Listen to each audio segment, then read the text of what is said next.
ඉතින් කොහොමද කට්ටියට ඉතින් අද මේ වීඩියෝ එක අරන් ඉන්නේ ලයිසන් එක බාර දෙන්න ඇප්ලිකේෂන් බාර දෙද්දි ඇති වෙන ගැටලුවක් පිළිබඳ.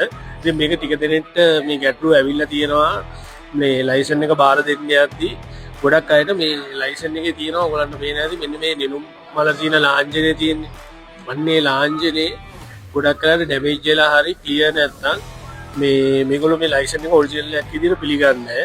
ඒ වගේම තමයි 2023 24 වගේ 25 මුල වගේ අලුත් කරපු ලයිසන් වල මෙන්න මේ ලාංඡනේ නැතුව වෙන වෙන සිම්බල් වලින් එනවා.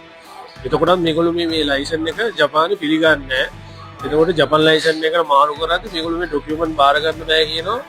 මේගොල්ලෝ ඒ වෙලාවට පිළිගන්නේ නැහැ මේ ලයිසන් එක අපේ ඔරිජිනල් ලයිසන් එකක් කියලා.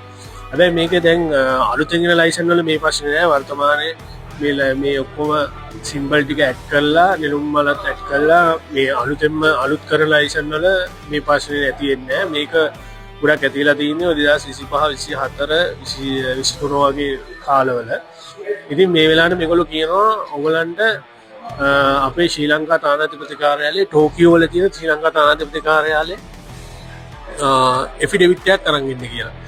ඒ කියන්නේ ඔයගලන් මේ ලයිසන් එක ඔරිජිනල් එකක් කියලා සහතික කරලා අපේ ටෝකියෝ වල තියෙන ශ්‍රී ලංකා තානාපති කාර්යාලයෙන් එෆිඩෙවිට් එකක් අරන් ඉන්න කියලා මේගොල්ලෝ කියනවා. ඒ වගේම තමයි ඔයගලන් රික්වෙස්ට් ලෙටර් එකක් මේකට ඉදිරිපත් කරන්න ඕනේ. රික්වෙස්ට් ලෙටර් එක ලියන ෆෝමැට් එකයි ඒකේ නම් ගම් වෙනස් කරලා දාන්න. මම ෆෝමැට් එක දාන්නම් පහලින්.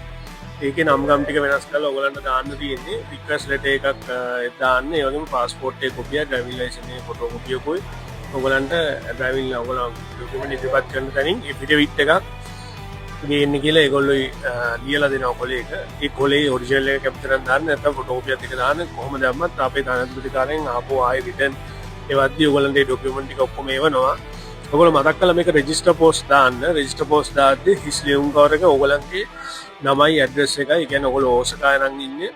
ඒ ඕසකාවල ඔයගලන්ගේ ආයෙ ටෝකියෝ ඉඳන් ඕසකාවලට ලියුම ගෙන්න ගන්න අවශ්‍ය මුද්දරත් හිස් ලියුම් කවර එක අලවලා ඔයගලන්ගේ ඇඩ්‍රස් උත් දීලා අර ඩොකියුමන්ට් එක ඔයගලන්ගේ හිස් ලියුම් කවර එකකුත් අර ඩොකියුමන්ට් ඇතුළට දාන්න. දාලා දවස් 3-4කට විතර පස්සේ කෝල් එකක් දීලා බලලා අනිවාර්යෙන් රෙජිස්ටර් පෝස්ට් දාන්න කියන්නේ මොකද ඒගොල්ලෝ ට්‍රැකින් නම්බර් එක ඉල්ලනවා. ඊට පස්සේ ලියුම ඇවිල්ලා නම් ඕකේ නම් ඔයගලන්ගේ ලියුම හදලා ඒගොල්ලෝ සති දෙකක් වගේ ඇතුළත ආපහු එහොනවා. ඒකින්ද ඔයගොල්ලෝ සති දෙකකට පස්සේ ඔයගලන්ගේ ගෙදරට ඒ ලියුම එයි.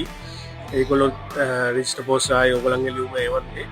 ඉතින් ඔයගලන්ට එතකොට සති දෙකකට පස්සේ ලියුම ආවට පස්සේ ආයේ ඔයගලන්ට ඩ්‍රයිවිං ලයිසන් සෙන්ටර් එකට ගිහිල්ලා ඒ ඩොකියුමන්ට් එකත් එක්ක ඔයගලන්ගේ ලයිසන් එකයි අවශ්‍ය ඩොකියුමන්ට් එකයි බාර දුන්නම ඒගොල්ලෝ ආයේ බාර ගන්න ඕනේ. ඒක ලොකු ප්‍රශ්නයක් වෙන්නේ. ඊට පස්සේ ඔයගලන්ට නෝමලි යන ප්‍රොසෙස් එකේ දිගටම